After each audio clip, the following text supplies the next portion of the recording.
पैराजंबल्स is something that I really don't see students enjoy. कुछ तो शायद करते ही नहीं होंगे। ज़्यादातर टाइम मैंने देखा है कि बच्चे पैराजंबल्स को गलत तरीके से अप्रोच करते हैं, इस वजह से गलती होती है। इनफैक्ट कुछ तो रैंडमली सेंटेंसेस को अरेंज करना शुरू कर देते हैं, 2 मिनट में पूरा पैराग्राफ जंगल बना देते हैं और फिर गलती कर देते हैं। And the funniest part is कि उन्हें समझ भी नहीं आता कि हम गलत अरेंज कर रहे हैं, गलती कर रहे हैं। आंसर देखने के बाद समझ आता है कि अरे ये तो गलत हो गया। तो आज हम इस सेशन में पैराजंबल्स को ट्रिक्स की तरह नहीं देखेंगे, मैं आपको समझाऊंगी कि एक्चुअली क्या करना होता है। In CLAT parajumbles is more logic than English, और ये आपका पहला रूल है। सेकेंड रूल, पूरा पैराग्राफ एक साथ नहीं सॉल्व करना है, आपको पहले बस कनेक्शंस ढूंढने हैं। पैराग्राफ को जंगल की तरह मत देखो, सेंटेंसेस की रिलेशनशिप को सीख करो। कुछ बेसिक्स पे आप ध्यान दें, जैसे कि सबसे पहले ओपनिंग लाइन। और ओपनिंग लाइन यूजुअली कैसे शुरू होती है? It introduces the topic naturally. उसमें रैंडम प्रोनाउंस नहीं होते, मतलब sentences directly he, they, this, these से स्टार्ट नहीं करेगा unless context requires it so. For example, अगर सेंटेंस स्टार्ट होता है हाउएवर दिस आर्ग्यूमेंट्स फेल, तो ऑब्वियसली क्वेश्चन उठता है कि कौन सा आर्ग्यूमेंट।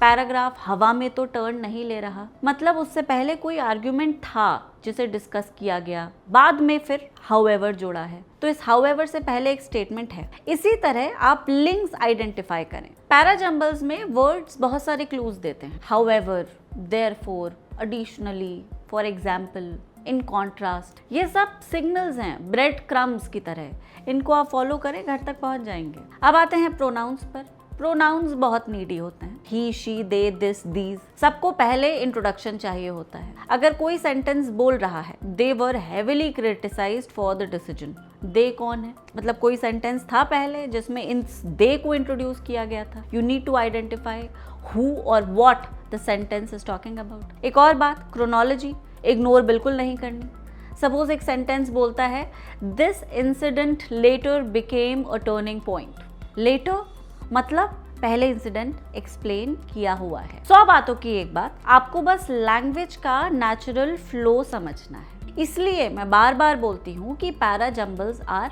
Pattern recognition exercises. चलिए एक actual parajumble type situation solve करते हैं। Statement A, as a result, many universities have started reconsidering how assignments are evaluated. Statement B, in recent years, artificial intelligence tools have become increasingly accessible to students. Statement C, this has triggered concerns about plagiarism and the authenticity of academic work. Statement D, some educators, however, argue that AI should be integrated into learning rather than treated purely as a threat. सबसे पहले opening line ढूंढते हैं। Sentence B बोल रहा है in recent years, this seems like an introduction, तो chances हैं कि यहीं से पैराग्राफ शुरू होता होगा। अब सी पर आते हैं, this has triggered concerns. What has triggered concerns? AI, right? AI tools becoming accessible, तो बी के बाद सी लॉजिकली आएगा। अब डी पर आते हैं, सम एजुकेटर्स हाउएवर, मतलब अब पैराग्राफ एक कॉन्ट्रास्टिंग व्यू पॉइंट इंट्रोड्यूस कर रहा है।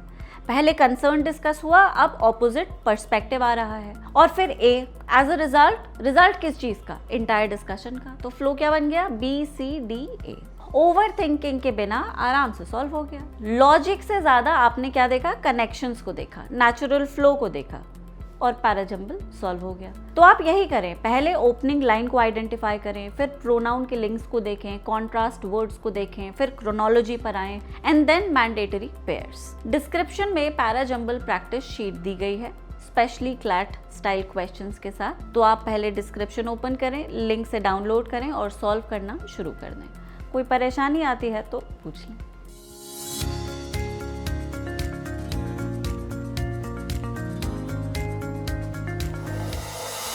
अब एग्जाम की तैयारी को और बेहतर करने के लिए हमारे चैनल को लाइक, शेयर और सब्सक्राइब करना ना भूलें।